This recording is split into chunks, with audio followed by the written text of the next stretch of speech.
தமிழ் சொந்தங்களுக்கு அன்பு வணக்கம்.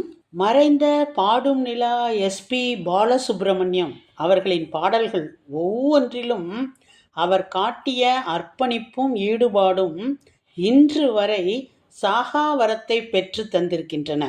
அதனால்தான் எஸ்பிபியின் ரசிகர்களின் பொது சொத்தாக நிரந்தரமாக தங்கியுள்ளார். அவர் இறந்தபோது அவரது உடல் காஞ்சிபுரத்திற்கு அருகிலுள்ள தாமரைப்பாக்கம் சர்வேஸ்வரா நகரிலுள்ள அவரது பண்ணை வீட்டில் நல்லடக்கம் செய்யப்பட்டது. அவரது பண்ணை வீட்டில்தான் அவரது மகன் எஸ்பிபி சரண் அவர்கள் ஒரு நினைவு இல்லத்தை அமைத்துள்ளார். இங்குள்ள அவரது சிலைகள் புதுவையை அடுத்த ஆரோவில் சஞ்சீவி நகர் பகுதிகளில் சிற்பக்கூடத்தில் உருவாக்கப்பட்டவை. இவ்விடத்தில் 6 டன் எடை கொண்ட பாறையில் இவரது சிலை வடிவமைக்கப்பட்டுள்ளது. இந்த சிற்பத்திற்கு பயன்படுத்தப்பட்ட பாறை திருவக்கரையிலிருந்து கொண்டு வரப்பட்டது. இவர் அடிக்கடி உச்சரிக்கும் சர்வே ஜனாசி ஜனாபவந்து சர்வேசு ஜனா சுகினோ பவ என்ற மந்திரமும் இந்த பாறையில் செதுக்கப்பட்டுள்ளது. இந்த சிற்பத்தை 6 சிற்பிகள் இணைந்து வடிவமைத்துள்ளனர். எல்லோரும் மகிழ்ச்சியாகவும் நோயின்றி ஆரோக்கியமாகவும் இருக்க வேண்டும், அனைவருக்கும் நல்லதே நடக்க வேண்டும், ஒருவரும் துயரம் அடையக்கூடாது என்பதே இந்த சமஸ்கிருத மந்திரத்தின் பொருள் ஆகும். இந்த மந்திரம் எஸ்பிபியின் உருவத்துடன் இணைக்கப்பட்டுள்ளது. மிகச்சிறப்பான ஒரு செய்தியாகும். சிற்பி கருணாகரன் குமார் இதற்கான வடிவமைப்பை செய்து அவர் தலைமையில் 6 சிற்பிகள் இதனை வடிவமைத்துள்ளனர். எஸ்பிபி அவர்களின் உருவச்சிலை திருவள்ளூர் மாவட்டம் கோனேட்டம்பேட்டை கிராமத்தில் நிறுவப்பட்டுள்ளது. இந்த 4 அடி உயர மார்பளவு உருவச்சிலையை அவரது கிராம மக்கள் அஞ்சலி செலுத்துவதற்காக பயன்படுத்தி வருகின்றனர். இந்த கோனேட்டம் கிராமம்தான் எஸ்பிபி குடும்பத்தின் பூர்வீக கிராமமாகும். இவர் தனது சிறு வயதில் கணிசமான பகுதியை கழித்ததும் இந்த கிராமத்தில்தான். இவரது 4 அடி உயரம் கொண்ட மார்பளவு பால் நிற கற்சிலை இங்கு திறந்து வைக்கப்பட்டுள்ளது. இந்த திறப்பு விழாவில் இவரது மனைவி சாவித்ரி, தங்கை, திரைப்பட பின்னணி பாடகி எஸ்பி சைலஜா அவர்கள், அவரது கணவர் சுதாகர், உறவினர் பானுமூர்த்தி உள்ளிட்ட குடும்ப உறுப்பினர்கள் கலந்து கொண்டனர். ஆந்திர மாநிலம் நெல்லூரில் இவரது சொந்த வீடு உள்ளது. அங்கு ஒருமுறை தான் இறப்பதற்கு சிறிது நாட்களுக்கு முன் அவர் சென்றிருந்த போது காஞ்சி சங்கர மடத்திற்கு வேத பாலசாலை தொடங்குவதற்காக அதனை தானமாக அளித்துள்ளார். இந்த இடத்தில் தன்னுடைய பெற்றோர்களின் சிலையை வைக்கவும் அவர் ஆசைப்பட்டார்.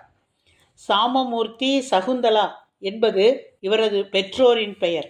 இவர்கள் இருவருமே அப்போது உயிருடன் இல்லை என்பதாலும் தனது பெற்றோர் மீது தனக்கு அளவு கடந்த அன்பு என்பதாலும் அங்கு இவர்களது சிலையை வைக்க இவர் விரும்பினார். இதற்காக சிற்பி ராஜ்குமார் உடையாரை அவர் நியமித்தார்.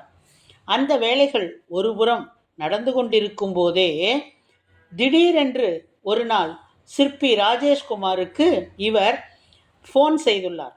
அப்போது தன்னுடைய பெற்றோர்களோடு சேர்ந்து தனக்கும் ஒரு சிலை வடிக்குமாறு கூறினாராம். அப்போது லாக்டவுன் பீரியட் என்பதால் நேரில் வந்து சிலை சம்பந்தமாக பேச முடியவில்லை என்ற காரணத்தால் தன்னுடைய புகைப்படத்தையும் அதன் அளவுகளையும் இமெயில் மூலமாகவே இவர் அனுப்பினார். அவர் அனுப்பிய புகைப்படத்தை பார்த்து சிற்பி ராஜ்குமாரும் இவரது சிலையை அச்சு அசலாக வடிவமைத்து விட்டார். அந்த சிலை அசல் எஸ்பிபி போலவே இருந்தது. லாக்டவுன் நீடித்ததால் அதனை எஸ்பிபியிடம் அவரால் கொடுக்க முடியாமல் தன்னுடனேயே வைத்திருந்திருக்கிறார். லாக்டவுன் முடிந்த பிறகு அந்த சிலையை அவரிடம் ஒப்படைக்க முடிவு செய்த நேரத்தில்தான் அவரது மரண செய்தி சிற்பிக்கு தெரிய வந்துள்ளது. ஒருவர் தான் உயிரோடு இருக்கும்போது சிலைகளை வடிவமைத்துக் கொள்வதும் நிறுவிக்கொள்வதும் வழக்கத்தில் இல்லாத ஒன்று.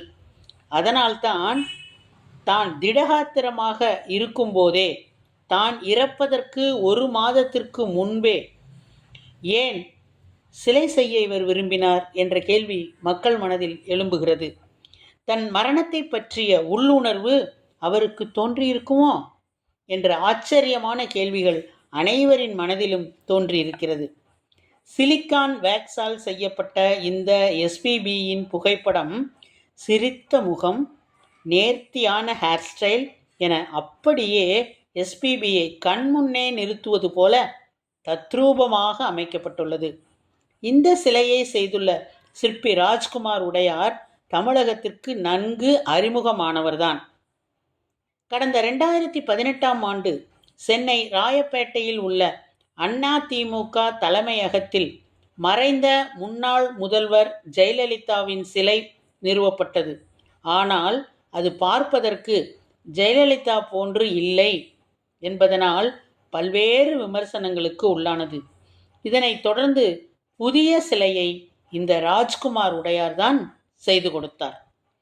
இந்த சிலை மட்டுமன்றி மறைந்த தமிழக முதல்வர் எம்ஜிஆர், மறைந்த முன்னாள் குடியரசுத் தலைவர் அப்துல் கலாம், சோபன் பாபு, RMK பொறியியல் கல்லூரி நிறுவனர் முனிரத்னத்தின் மனைவி என பல தலைவர்களின் சிலைகளையும் ராஜ்குமார் உடையார் தத்ரூபமாக வடித்துள்ளார் என்பது குறிப்பிடத்தக்கது. முன்னதாக கடந்த 5 தசாப்தங்களில் 16 மொழிகளில் 40,000த்திற்கும் மேற்பட்ட பாடல்களை பாடி கின்னஸ் சாதனை படைத்த மிகச்சிறந்த பாடகரான இவரது உள்ளுணர்வினை நினைத்தால் உண்மையிலேயே உடல் அப்படியே புல்லரிக்கிறது. மறைந்த பாடகரான இவருக்கு அஞ்சலி செலுத்தும் விதமாக புதுச்சேரியில் உள்ள சாக்லேட் பேக்கரியில் 339 கிலோ எடை கொண்ட எஸ்பிபியின் சாக்லேட் சிலை உருவாக்கப்பட்டது. புதுச்சேரி மிஷன் வீதியில் உள்ள ஜூகா என்ற சாக்லேட் பேக்கரியில் பணிபுரிந்து வரக்கூடிய செஃப் ராஜேந்திரன் ஆண்டுதோறும் சாக்லேட்டால் செய்யப்படும் பொருட்களில் தன்னுடைய கலைத்திறமைகளை வெளிப்படுத்தி வருகிறார். அந்த வகையில் கடந்த காலங்களில் அவர் ரஜினிகாந்த், சச்சின் டெண்டுல்கர், அப்துல் கலாம் ஆகியோரின் உருவங்களை சாக்லேட்களை கொண்டு தயாரித்திருக்கிறார். இவர் எஸ்பிபியின் நினைவை போற்றும் வகையில் 339 கிலோ சாக்லேட் கொண்டு 5.8 அடி உயரத்தில் அவரது சிலையை வடிவமைத்துள்ளார். 161 மணி நேரத்தில் தத்ரூபமாக தயாரிக்கப்பட்ட எஸ்பிபியின் இந்த சாக்லேட் சிலை அனைவரையும் வெகுவாக கவர்ந்துள்ளது. இதனை கண்டுகளிக்க மக்கள் திரளாக வந்து செல்கிறார்கள். இவ்வாறு இன்றும் எஸ்பிபி தன் பாடல்களின் மூலம் நம்மை மகிழ்வித்து கொண்டுதான் இருக்கிறார். அவரது ரசிகர்கள் அவ்வப்போது அவரது நினைவாக பல புதிய விஷயங்களை செய்து கொண்டுதான் உள்ளார்கள். பாடகராய், நடிகராய், சமூக சிந்தனையாளராய், நல்ல மனிதனாய் வாழ்ந்த எஸ்பிபி இன்று நம்மிடையே இல்லை என்று கூறுவது கூட தவறுதான். ஒரு உடலாக இருந்த எஸ்பிபி இப்போது உணர்வாகிவிட்டார் என்றுதான் சொல்ல வேண்டும். ஒரு இடத்தில் வாழ்ந்த எஸ்பிபி இனி ஒவ்வொரு இதயத்திலும் வாழ்வார் என்பதுதான் உண்மை. அன்பு, காதல், கோபம், ஏமாற்றம், நம்பிக்கை, சோகம் என எல்லாவித உணர்ச்சிகளையும் தன் குரலில் கொண்டிருந்த பாட்டுடை தலைவனான எஸ்பிபியின் மறைவிற்கு அவரது பாடல்களே ரசிகர்களுக்கு மருந்தாகியுள்ளது. ஆகவே இந்த தேகம் மறைந்தாலும் இசையாய் மலர்வேன் என்று கூறியதைப் போல இந்த தேகம் மறைந்தாலும் சிலையாய் நம்மிடையே சிரித்து கொண்டிருக்கக்கூடிய எஸ்பிபியை இன்னும் எத்தனை ஆண்டுகள் ஆனாலும் எவராலும் மறைக்கவோ நினைக்காமல் இருக்கவோ மறுக்கவோ முடியாது என்பதுதான் உண்மை என்பதனை கூறி உம்மிடமிருந்து விடைபெறுவது உங்களுடைய அன்பு தோழி கீதா.